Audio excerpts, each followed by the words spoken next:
There's a strange kind of pain that doesn't scream. It creeps in quietly. When you scroll through your phone at night, half awake, half numb, you see him. Another man. A better body. A better house. A better smile beside a better woman. And something inside you dims, not out of hate, not even jealousy, just a soft erosion, like you're becoming less real with every image you see. You tell yourself it doesn't matter, that you're fine. That comparison is the thief of joy. But deep down, you know, you're losing something. Slowly, quietly, like sand slipping through your fingers. And the worst part, you don't even know who you're trying to become. There's a moment, one you probably won't tell anyone about, when you look at yourself in the mirror and feel replaceable. Not ugly, not weak, just interchangeable. You've done everything right, or at least tried to. You work. You show up. You stay quiet. You hold your pain with dignity, but no one claps for that. No one notices silent resilience. What they notice is something else. The car, the clothes, the status, the symbols. And so you scroll. You watch. You compare. At first it seems harmless, just passing glances. But slowly your own life starts to feel like background noise in someone else's highlight reel. A man buying his second home before 30. Another one with abs carved like marble. Another with a business, a family, a smile that says, "I've made it." And then there's you, feeling like a spectator in your own life. But here's the thing. This pain you feel, it's not a glitch. It's not weakness. It's a signal. It's the cost of living in a world where worth has been redesigned into something that can be shown, liked, measured. You were taught to perform value, not to feel it. And when performance becomes the only language of worth, authenticity starts to rot in silence. Men don't talk about this, not because we don't feel it, but because we've been trained to treat comparison as a shameful weakness, as if not measuring up means we're not man enough. But the truth is crueler than that. Comparison isn't killing our joy. It's killing our identity, not because we don't have enough, but because we've lost sight of what enough even means. Karl Marx didn't have Instagram, but he understood what it feels like to be disconnected from your own life. He called it alienation, not just from your labor, but from yourself, from your desires, from the things you create, and the value you once believed was yours to define. In a capitalist system, he said, we begin to see our lives, our time, our energy, our very identity, as things to be exchanged. We sell our hours. We perform status. We chase symbols of success not because we love them, but because we've been taught to.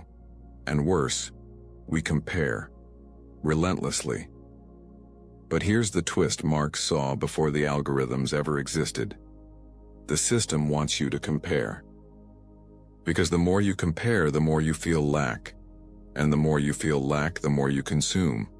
Products, lifestyles, identities. You don't just buy a watch.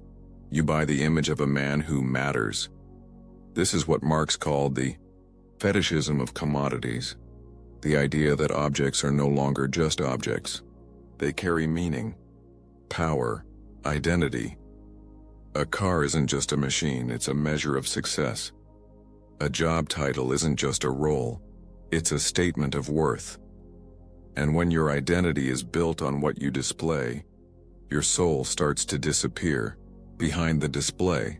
So when you scroll past another man's perfect life and feel small, hollow, lost, that's not a personal failure. That's the system working exactly as it was designed. You are not broken. You are reacting like a human inside a structure that treats humans as data points. Marx wasn't just talking about the working class. He was talking about us, men, reduced to brands, measured by output, competing over symbols that were never meant to feed the soul. And in that world, comparison isn't just common, it's currency. You don't need to read Marx to feel what he described, you live it. Every day, a man sits in his aging car outside a restaurant waiting for a first date. He hesitates before stepping out, not because he's unsure about the woman, but because he's ashamed of the vehicle. It's clean, it runs, but it doesn't say success. And in a world where love is filtered through appearances, he already feels behind. Another man deletes a photo he took with his kids at the park, not because the moment wasn't real, but because the background looked cheap, the lighting was off. He fears it'll look like a failure. He fears he will. There's the gym, the bar, the office. Places where men don't just show up, they compete, silently, through signals. Who lifts more? Who earns more? Who jokes harder? Even grief in some spaces is performed with restraint, because vulnerability doesn't align with the brand. This is the quiet cost of being turned into a product. Of living in a culture that doesn't just value success, it demands you prove it constantly in images, gestures, language. You stop asking, "Am I fulfilled?" and start asking, "Am I impressive?" It's not just exhausting, it's eroding, because when your sense of self depends on external affirmation, your life becomes a performance, and your worth a review. And the tragedy? Most men don't even know it's happening. They think they're just not enough. They think everyone else is ahead, happier, stronger. They think the shame is personal. But it's not. It's systemic. You were never supposed to feel whole, not in this economy of image. You've probably heard it 1,000 times.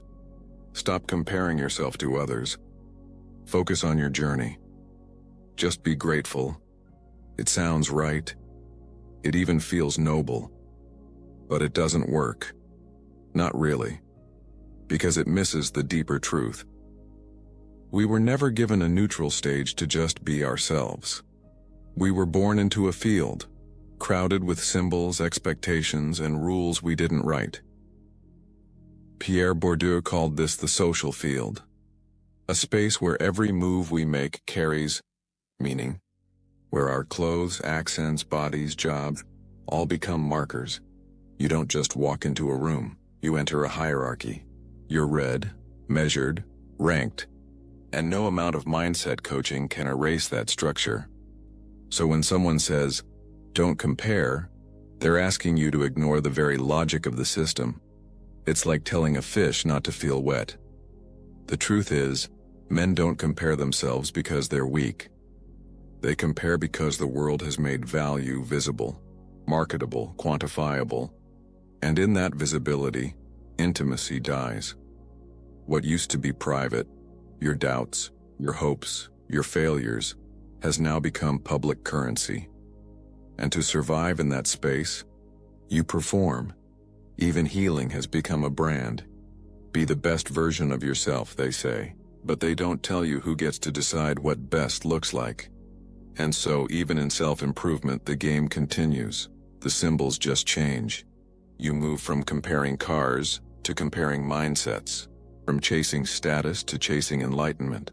But the treadmill never stops, because the question wasn't just what do I want, but who taught me to want it? And unless we ask that, we stay trapped, dressed in self-help, but starving for selfhood. What if the problem isn't that you're falling behind, but that you were never meant to win? What if the shame you carry, the quiet ache that says you're not enough, was placed there on purpose? Marx said that under capitalism, desire is manufactured. That means what you crave isn't always yours. It was designed, engineered, planted, not by accident, but by need. Because systems don't survive on contentment. They survive on longing, on hunger, on the belief that something's missing and that it can be bought. So maybe the man who seems ahead isn't ahead. Maybe he's just better at performing lack, at curating symbols of success while quietly bleeding inside. And maybe you're not less. Maybe you're just waking up. Waking up to the realization that you were taught to hate the version of yourself that doesn't produce, doesn't impress, doesn't compare. But that version of you might be the only one that's real. This is where the illusion cracks. Not in rebellion, not in rage, but in recognition. In the quiet moment where you stop asking, "Why don't I have what they have?" and start asking, "Why do I believe I need it?" That's not self-pity. That's power.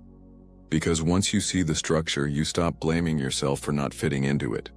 You stop treating your sadness as a personal flaw and start recognizing it as a response to being human, in an inhuman design, and maybe for the first time, you breathe.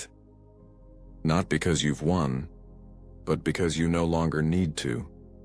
Maybe the deepest violence a man can suffer is to forget that his worth was never meant to be proven, not in trophies, not in followers, not in women's eyes or men's approval, but in his own quiet presence.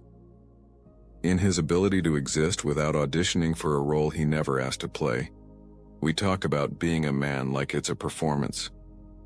But what if manhood isn't a role, but a return? A return to something quieter, truer, before the symbols, before the status, before the mirror was turned into a scoreboard. You were never meant to be a brand. You were meant to be a man. Not perfect, not finished, but present. And if you've made it this far, if something in this reflection stayed with you, I want to thank you. Not just for watching, but for having the courage to feel. Most men don't. Not because they can't, but because no one ever gave them permission. So let this be that moment. If this spoke to you, consider subscribing. Like the video. Share it with someone silently drowning in the same comparisons. And if you believe in what we're building here, help us. Keep going. A small donation on Ko-fi means more than you know. The link's in the description. But above all, ask yourself, who might I become if I stopped trying to be seen and started trying to be real?